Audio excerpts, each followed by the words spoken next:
தமிழ் சினிமாவில் தனக்கும் இடத்த பிடிச்சிருக்கூடியவர் தான் காமெடி நடிகர் சதீஷ். இப்ப சதீஷோட தந்தை வயது மூப்பு காரணமா இறந்து போயிருக்காரு.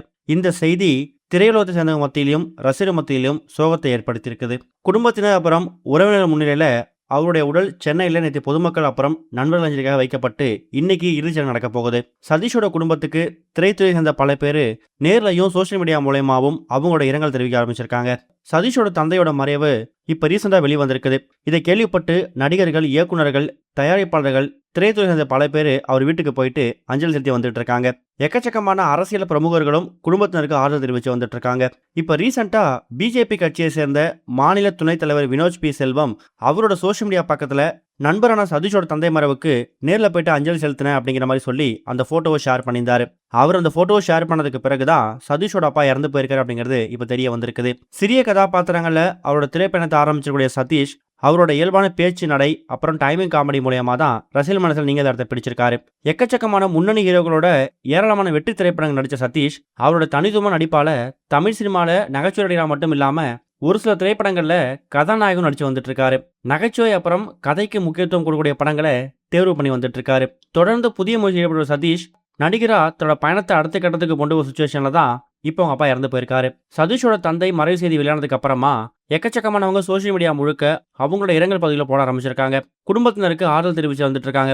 இப்ப சதீஷ் அப்பாவோட உடல் சென்னை பெசன்ல இருக்கக்கூடிய மின் மயானத்தில் தகனம் செய்யப்பட போகுது அப்படிங்கிற மாதிரியும் இன்னைக்கு இறுதி ஊர்வலம் நடக்க போகுது அப்படிங்கிறதையும் அறிவிச்சிருக்காங்க. இது ஒரு பக்கம் இருக்க, ப்ரீ புக்கிங்ல ஜனநாயகன் திரைப்படம் மாஸ் காமிச்சு வந்துட்டு இருக்குதாம். கலெக்ஷன் சும்மா தெரிக்குது அப்படின்னு தகவல் கிடைச்சிருக்கு. நாளைக்கு ஜூலை 23 உலகமே கொண்டாட போற ஜனநாயகன் திரைப்படம் ரிலீஸ் ஆக போகுது. எக்கச்சக்கமான தடங்களை தாண்டி இந்த படம் ரிலீஸ் ஆகிறதால ஒரு பெரிய எதிர்பார்ப்பு ஏற்பட்டிருக்கு. ஒரு பக்கம் சென்சார் போர்டு சர்டிபிகேட் பிரச்சனை, இன்னொரு பக்கம் இந்த படத்தை இல்லீகலா ஆன்லைன்ல ரிலீஸ் பண்ணிட்டாங்க. இது மாதிரி எக்கச்சக்கமான விஷயங்களை தாண்டினாலும் இந்த படத்தை பார்த்தா தியேட்டர்ல தான் பார்ப்பேன்னு தளபதி விஜய் ரசிகர்களும் முதலமைச்சர் விஜய் அவரோட தொண்டர்களும் இப்ப தீவிரமா காத்து வந்துட்டு இருக்காங்க. இந்த நிலையில எக்கச்சக்கமான தளங்களை தாண்டி ஜூலை 23 முதலமைச்சர் விஜய் அவர்களோட ஜனநாயகன் திரைப்படத்தை ரிலீஸ் பண்ண போறாங்க. எப்பொழுதுமே ஒரு பெரிய ஹீரோக்கள் படம் வருதுன்னா அதுக்கு ஒரு 2-3 நாட்களுக்கு முன்னாடியே அந்த படத்துக்கான ப்ரீ புக்கிங் ஆரம்பிச்சு அந்த ப்ரீ புக்கிங் எவ்வளவு வசூல் செஞ்சிருக்கு, ப்ரீ புக்கிங்லேயே எவ்வளவு வசூல் செஞ்சிருக்குன்னா ஃபர்ஸ்ட் டேல அது எவ்வளவு கலெக்ஷன் எடுக்கும், 100 crore எப்போ ஜாயின் ஆகும் அப்படிங்கிற மாதிரி எக்கச்சக்கமான விஷயங்களை எதிர்பார்த்து காத்துட்டு இருப்பாங்கல்ல.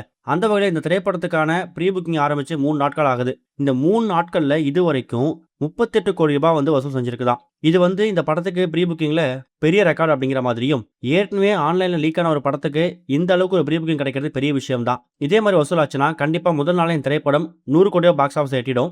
அதுக்கப்புறம் 300 கோடி ரூபாய் ரீச் ஆகுதா இல்ல 500 கோடி ரூபாய் ரீச் ஆகுதா அப்படிங்கறத வெயிட் பண்ணி தான் பார்க்கணும். இது வரைக்கும் கனெக்டிங் டிவிக்கு சப்ஸ்கிரைப் பண்ணனா மறக்காம சப்ஸ்கிரைப் பண்ணிக்கங்க.